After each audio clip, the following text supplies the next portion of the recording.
Buenas tardes a todos y todas, a los que están aquí y para quienes no saben, para quienes están nos mirando por internet en muchas partes de Brasil y de Latinoamérica, como ya estamos sabiendo, y de España también, por los comentarios que vimos. Me corresponde la difícil misión de cumplir la última exposición de nuestro seminario Leer Iberoamérica Lee y superar mínimamente una doble dificultad. La primera de ellas es hablar por último, después de exposiciones tan densas y significativas de nuestros oradores invitados. La segunda es el desafío en atreverse a hablar de nuevos rumbos en tiempos tan angustiantes para la mayor parte de la población de nuestro planeta y de nuestra región iberoamericana. Tal vez temerariamente acepté el desafío del tema propuesto por mis queridas amigas y compañeras de jornada, Inés Miré y Dolores Prades, y dedico a ellas y a Manuel Gil y a todo el equipo del laboratorio Emilia este cierre. Nuevos rumbos. Voy a leer porque la responsabilidad del tema es ese.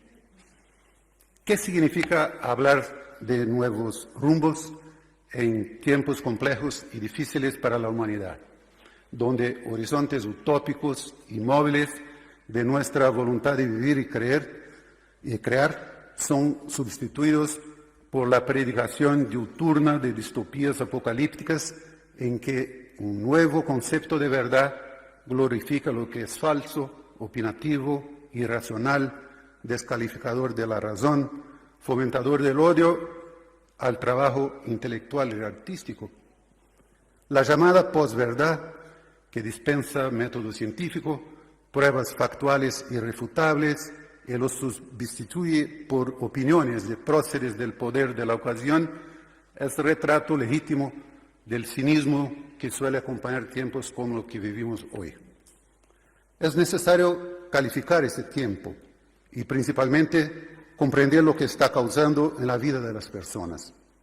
¿Qué esperar de un tiempo de degradación económica neoliberal que empobrece vertiginosamente familias, comunidades y naciones, trayendo junto a la degradación política que nos recuerda los sombríos periodos del surgimiento del protofascismo resultante de la Primera Guerra Mundial y que acabó por crear la monstruosidad del nazifascismo que aterrorizó la humanidad el siglo pasado y que todavía hace ascender hoy, en pleno siglo de la información, de la conectividad y del conocimiento, hordas militantes de ultraderecha al poder del Estado democrático, posibilidad que pensaban jamás volver a la superficie en que lo que todavía llamamos civilización.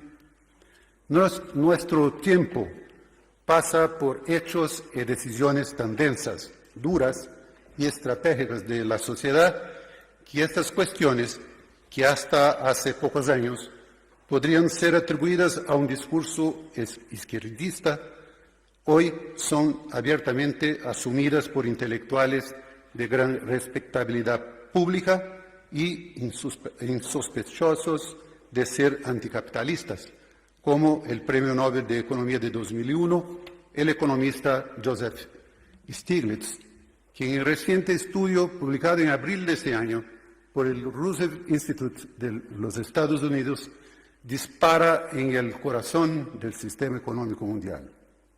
Abre comillas, el experimento neoliberal, los impuestos más bajos para los ricos, la desregulación de los mercados de trabajo y de productos, la financiación y la globalización ha sido un fracaso espectacular. El crecimiento es menor de lo que lo era en el cuarto de siglo después de la Segunda Guerra Mundial y la mayor parte se acumuló en la cima de la escala de los ingresos.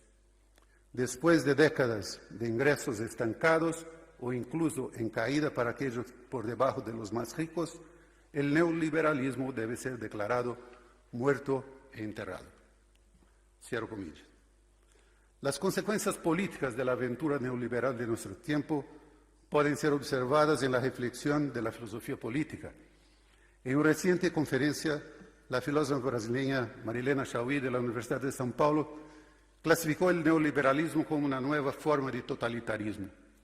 Chauí postula que el neoliberalismo carga en su corazón el núcleo del totalitarismo, al rechazar las especificidades de cada actividad humana y social. Y el pensamiento neoliberal todo pasa a ser operado por el principio de organización y no de gobierno. Preñado de historicidad, aquel preñado de efemeridad. Organizada la circulación de capitales por desnacionalización de la economía, se invierte en el descarte de la idea clásica de nación y sus instrumentos tradicionales de dominación. Globalizada, sujeta a las operaciones monetarizadas globalmente, todo está regido por el principio de la administración, por operaciones estandarizadas. Al vincular en la gestión de la cosa pública lo que es efímero, o sea, operaciones localizadas y temporales, se pierde la historicidad, o sea, la gerencia del Estado pautada por la acumulación de la cultura política e institucional, fijando el bien de lo común. La idea de una comunidad de sujetos, fundamento de la polis y de las naciones, es sustituida por la retomada del individuo como empresario de sí mismo, pautado por conceptos de meritocracia, de la ascensión por el esfuerzo personal, el conocido hombre Uber. Las consecuencias políticas y culturales del experimento neoliberal, como denomina Stiglitz, persisten y son profundas. Al tentar contra la economía orientada al desarrollo de las naciones y privilegiar el individuo, al sustituir la política por la idea de gestor, pautado por la previsible lógica administrativa, este perverso experimento privatiza lo social, suprime derechos, instaura la judicialización de la política y crea otra dimensión en la cultura, como recuerda también Marilena Chauí al citar David Harvey: vivimos en la compresión del espacio plano de la tela, sin territorio. El espacio solo tiene una dimensión, el aquí, y el tiempo se reduce al ahora. ¿Qué podemos hablar de nuevos rumbos en este contexto? ¿Cómo especular con el futuro si el tiempo imperativo es el ahora, el momento fugaz de un texto de 140 caracteres? Pero hablar sobre lo nuevo es también reflejar lo que ese tiempo nos hace perder. Y la principal pérdida, en mi opinión, es el sentido de colectividad, de la polis como comunidad de sujetos. La pérdida de la comunidad de sujetos en favor del individuo meritocrático pasa también por la pérdida de la palabra, de la narrativa, de la falsa comunicabilidad y capilaridad de las palabras entrecortadas por la rapidez y efemeridad del acto de la escritura y de la lectura absorbidas, domesticadas por la ideología neoliberal. La historicidad del acto de leer el mundo antes de leer la palabra, como reflexionó Paulo Freire y formó generaciones, se debilitó y se corre el riesgo de entrar en un peligroso ciclo de empobrecimiento de la reflexión implícita de este acto liberador que presupone leer el mundo y la palabra en contextos amplios de libertad y ejercicio ilimitado del pensamiento, ambos pautados en el territorio de la infinita diversidad cultural y artística de nuestros pueblos y en la afirmación de las identidades. Como advierte el sociólogo portugués Boaventura de Sousa Santos, abro comillas, el momento en que emergen la automatización, la robótica y la inteligencia artificial es la misma de la disminución de la igualdad de las ideas, la justicia y los derechos. Las distopías golpean la puerta. Hay que actuar. Febrero 2019. Cierro comillas. Es verdad que líneas de pensamiento crítico, como el del periodista, editor y crítico español Constantino Bertolo, ya apuntaban a la disolución de la idea de comunidad como algo intrínseco al desarrollo capitalista, con consecuencias en la cultura y en la lectura en particular. La cultura, Bertolo hablando, la cultura consistirá en saber consumir. El mercado capitalista supone la disolución de la idea de comunidad, la disolución de la idea de progreso y la sustitución de esta por la idea de desarrollo. La desaparición de la idea del bien común o su ardilosa sustitución por la idea de que el único bien común posible descansa sobre la existencia del mercado. La primera amenaza proviene precisamente del hecho de que, ante el común, una parte de la comunidad se erga como detentora, definidora de las palabras de la comunidad. Quien monopolice su definición tendrá la legitimidad. Saber quién posee el poder sobre las palabras no es muy difícil de descubrir. Es aquel que en última instancia puede prohibir su uso. Así discutía Bertolo en su libro La Cena de los Notables sobre lectura y crítica de 2008, en que parte de la sabia premisa del vínculo inexorable entre la escritura y el poder político.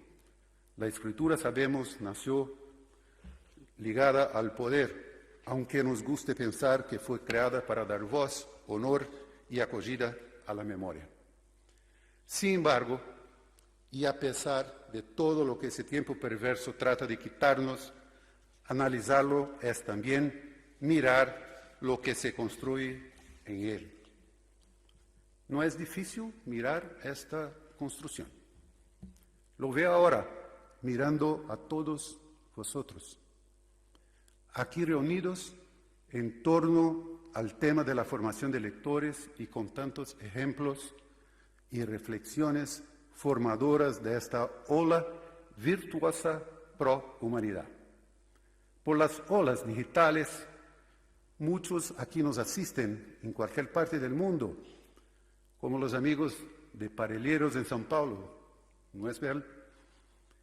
La gente buena de la Bajada Literaria, de la Baixada Fluminense do Rio de Janeiro, a la gente de las bibliotecas de Compás, en la ciudad de Recife, en el Nordeste, y tantos otros grupos de militantes como este de Brasil o como nosotros, hacen el trabajo gigante de desconstruir la destrucción y levantar nuevos lectores, críticos, plenos en la defensa de su derecho humano a la lectura y a la literatura. Sí, somos resilientes, somos muchos. E incluso en el silencio tímido y modesto de cada aula, de cada encuentro literario, de cada festival de lectura, de cada biblioteca de acceso público, practicamos cotidianamente la construcción de comunidades de sujetos.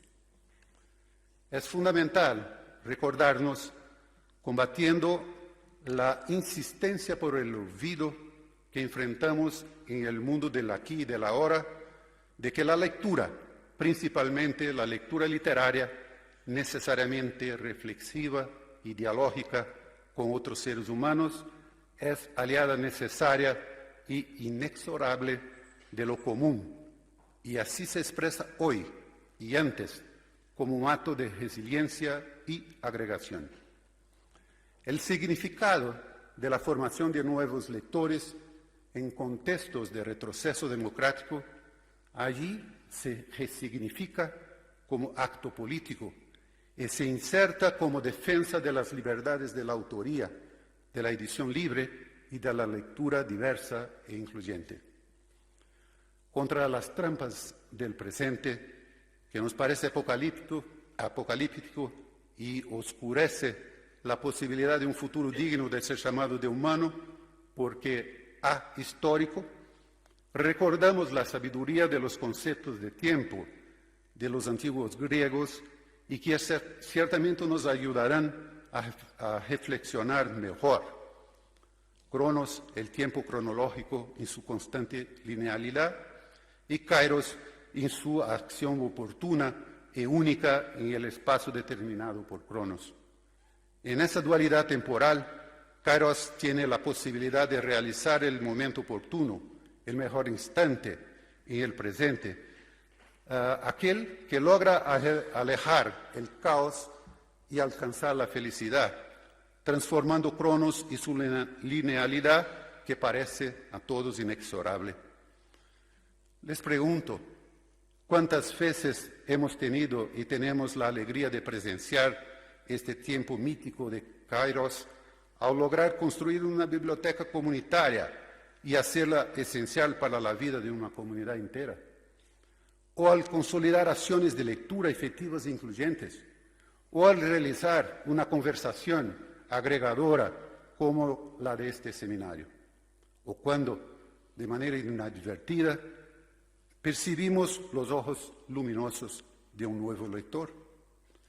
Es necesario no olvidar y valorar el significado de esos pasos gigantescos y resilientes que millones de mediadores de lectura, de promotores de lectura, realizan en su cotidiano y que sí forjan el futuro, los nuevos rumbos, porque nuevos serán los horizontes de aquellos seres humanos que finalmente alcanzarán la posibilidad de dialogar con los instrumentos de aprehensión, comprensión y crítica de esta sociedad tan avanzada en la acumulación de información y conocimiento y tan desigual en la posibilidad del acceso a este capital intelectual, literario y artístico acumulado. Nos alejemos de aquella idea muy común entre nosotros que hacemos trabajos de hormiguitas. No somos pequeños, no somos pequeñitos, no somos increíblemente disciplinados, caminando siempre en líneas calculadas con objetivos únicos. Somos diversos, somos indisciplinados, somos críticos, somos rebeldes, somos inconformes contra los que ejercen la exclusión. Somos gigantes que hacen el trabajo fundamental de defender el derecho pleno a la plena expresión de lo humano que hay en todos nosotros. Si la palabra es poder y dominación, dominarla democráticamente como comunidad de sujetos puede ser también libertad y clave de todos los derechos humanos ya conquistados en la historia de la humanidad. Finalmente, mi último movimiento en esta reflexión. Si incluso en situaciones limítrofes, como acabamos de ver en la última mesa, conseguimos seguir actuando y formando seres humanos, ¿qué rumbos podemos recorrer? ¿Cuáles son las enseñanzas que acumulamos para esta carretera? Si hay un retroceso potente, liderado por el oscurantismo de la ignorancia, por la inmoralidad de la explotación perversa de la fe popular y un insulto orquestado que intenta desmoralizar la inteligencia y la razón humana, también es evidente el avance y las transversales virtuosas de las ciencias, de las tecnologías virtuales y de las ciencias humanas, de la multiplicación de la literatura, de las artes, de la afirmación de las identidades y territorios y de los saberes tradicionales y populares. Este cuadro es un hecho y una disputa. Y esta disputa está primordialmente en el terreno de la política. No estamos dispensados de ella como escritores, promotores de lectura, mediadores, editores, libreros, bibliotecarios, agentes culturales, maestros, entre tantos hombres y mujeres de nuestro universo literario y artístico. Adquirir la conciencia de que es posible hacer y tener la lucidez que defender y que transformar en esta lucha por la vida y por la altivez de la ciudadanía es optar por el entendimiento que nuestra trinchera de mediar y formar lectores es también lucha política específica, pero que no se aleja de la lucha por los derechos de todos a una vida digna en ambiente de plena libertad democrática. Después de 14 años de construcción de planes nacionales de lectura en la región iberoamericana, sabemos por qué luchar. Consolidar los conceptos adquiridos y preservar los avances, haciendo avanzar aún más las iniciativas de políticas públicas que forman el último ciclo de planes nacionales de lectura a partir de 2005, el año de la unidad, el año iberoamericano de lectura, el IMITA y Viva Lectura. Es premisa que considero básica si queremos escribir el libro de nuestros nuevos rumbos. Ejes centralizan la formulación y aplicación de programas. Es siempre muy bueno recordarlos. Democratización del acceso a la lectura, con énfasis en las bibliotecas de acceso público. Formación de calidad para la fundamental presencia de promotores de lectura, nuestros mediadores. Incrementar el valor simbólico de la lectura, identificada como necesaria para el bienestar y desarrollo de los sujetos. El desarrollo de la economía del libro en todos sus soportes, comprendiendo allí toda la cadena. El escritor, el editor, el librero, el distribuidor y editor.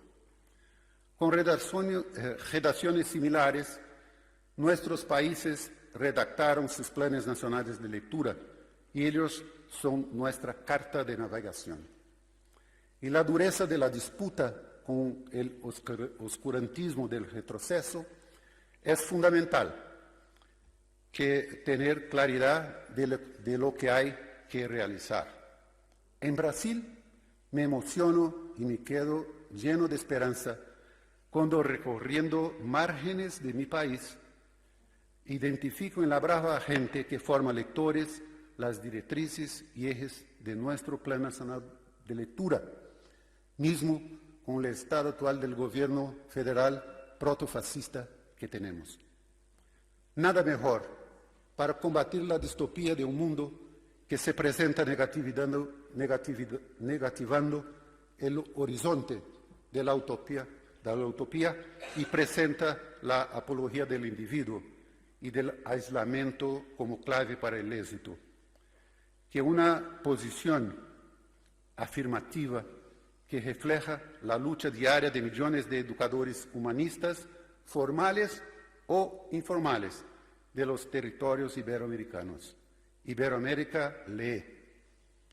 Responder positivamente con propuestas que puedan alimentar la resiliencia contra ejemplos asombrosos de antihumanidad es un acto de ciudadanía y defensa del humanismo que aún nos queda. Este es nuestro rumbo.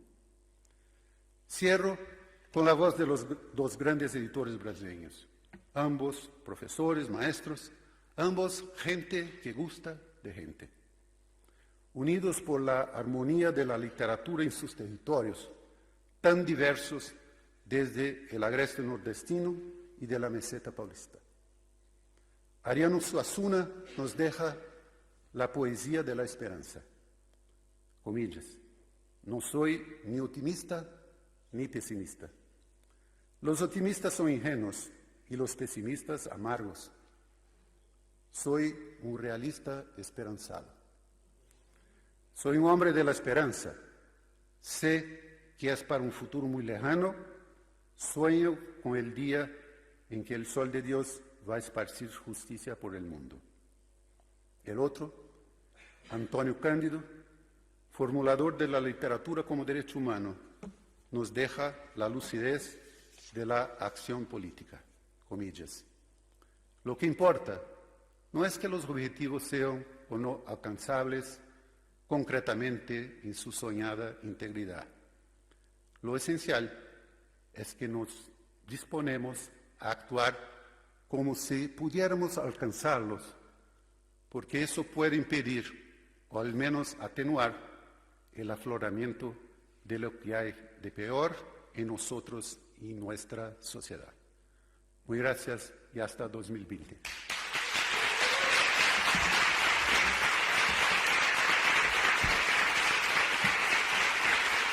Gracias. Muchas gracias.